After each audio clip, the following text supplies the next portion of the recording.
India 200 पर 5 थी, हमने वहां पर गलती की। हम 84 पे 5 हो गए, ये भी हमारी गलती थी। बेन स्टोक्स ने हार के बाद ऐसा क्यों बोला है, एक्चुअल में जिम्मेदार किसे ठहराया है, क्या क्या बताया, चलिए आपको जरा डिटेल में बताते हैं। भाई इंडिया वर्सेस इंग्लैंड, बर्मिंघम की बादशाहत खत्म करके अब हमारे नाम जीत का सहरा सज गया बर्मिंघम में, जिसके ऊपर बेन स्टोक्स ने कहा कि ये टफ वन रहा। भाई बहुत टफ था, क्योंकि इंडिया को हमने 200 पर 5 विकेट कर दिए थे, लेकिन फिर हम उनको गिरा नहीं पाए और 587 बना दिए। एक ये दिक्कत। दूसरी, खुद आए 80 पर 5 हो गए। फर्स्ट इनिंग का जवाब देने आए तो फिर वहां से बैक आना तो भाई कोई भी कह सकता है बहुत मुश्किल, और वहीं से हारे हैं। क्योंकि जब आप गेम के स्टार्ट पे देखोगे तब आपको नजर आएगा कि 200 पर 5 विकेट हो गए थे। ऐसे में अगर वहां पर हम कुछ विकेट निकाल पाते, मतलब शुभमन गिल और रविंद्र जडेजा वाली जो पारी आई थी, अगर वहां पर हम कुछ विकेट निकाल पाते तो शायद आपको गेम का नतीजा या चीजें कुछ अलग नजर आ सकती थी। हाँ, यह है कि जैसे जैसे गेम और डीप जाता गया तो फिर हम समझ में आ गए भैया विकेट में और भी चीजें हैं, और विकेट बेसिकली हमसे ज्यादा इंडिया को सूट कर रहा है।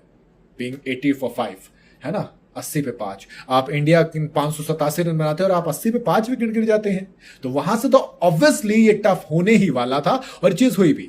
उसके बाद हम आए अंदर, फिर हमने सब कुछ ट्राई किया, हमने प्लान बदले, एक टीम के तौर पर हमने जो जो कर सकते थे वो हमने किया। लेकिन दोस्त, इंडिया एक क्लास टीम है, एक क्लास टीम है, और जब आप 150 करोड़ की आबादी में से प्लेइंग 11 में आए तो इसका मतलब आप में कुछ तो खास है।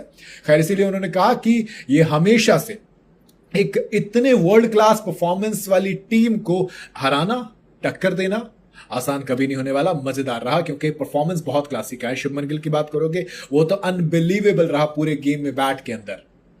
मतलब ऐसा लग रहा था कहीं भी समझ में नहीं आ रहा था क्या करेंगे, क्योंकि सामने वाली टीम ही बैटिंग किए जा रही थी। खैर, उसके बाद हमने फिर भी कई सिचुएशंस में अपना बेस्ट देने की कोशिश की। जेमी स्मिथ की बात की जाए, वो इनक्रेडिबल रहे। बेन स्टोक्स ने खूब तारीफ की जेमी स्मिथ की कि वो बहुत ज्यादा एक्सेप्शनल है। बैट की बात की जाए या फिर रेडार की बात की जाए, विकेट कीपिंग की बात की जाए, वो हर तरीके से बहुत शानदार है, और उसने अपना नेचुरल गेम भी दिखाया है। और उसने एक चीज ये भी बताई कि एक्चुअल में आपको करना क्या है ना। और दूसरी चीज आती है हैरी ब्रूक। हैरी तो भैया वही इंसान है जो मोमेंटम को आपकी तरफ ले आता है, मोमेंटम सामने वाले की टीम से छीन कर ले आता है। मैंने सोचा था कि हाँ, ये बहुत अच्छी बात है। मैं हमेशा सोचता हूं कि ये जो ड्रेसिंग रूम है वो बहुत कमाल का है। एक थोड़ा सा टफ वीक हमारे लिए रहा, इसलिए अब थोड़ा सा मैदान पर जाएंगे, बॉलर्स थोड़ी सी और चीजें भागा दौड़ी करेंगे, लेकिन हम वापस आएंगे। एक वीक का वक्त है, हम वापस आएंगे, हम सब कुछ रीसेट करके आएंगे, और फिर देखेंगे कि चीजें कहां पर जाती हैं। लॉर्ड्स के हिसाब से तैयारी करेंगे जहां जहां पे इशू हुआ, और फिर देखते हैं कम बैक करने की बारी। फिलहाल तो दोस्त सीरीज 1-1 से बराबर हो गई है इंडिया वर्सेस इंग्लैंड। अब बारी है लॉर्ड्स की, एक ऐसा टेस्ट जो क्रिकेट के होम पर खेला जाएगा। इंडिया भी तैयार है, सिराज के पास वहां पर रिकॉर्ड शानदार है, तो उम्मीद तो मैं वहां पर भी करूंगा कि इंडिया की जीत हो और हम इंग्लैंड को हराकर 18 साल का वो सूखा खत्म करें। शुभमन गिल के एरा में क्या लगता है पॉसिबल हो पाएगा? अपनी राय कमेंट में जरूर बताइएगा। वीडियो अगर आपको पसंद आई हो तो इसे लाइक और शेयर जरूर करें, और जाते जाते चैनल को फॉलो और सब्सक्राइब जरूर करते जाइएगा।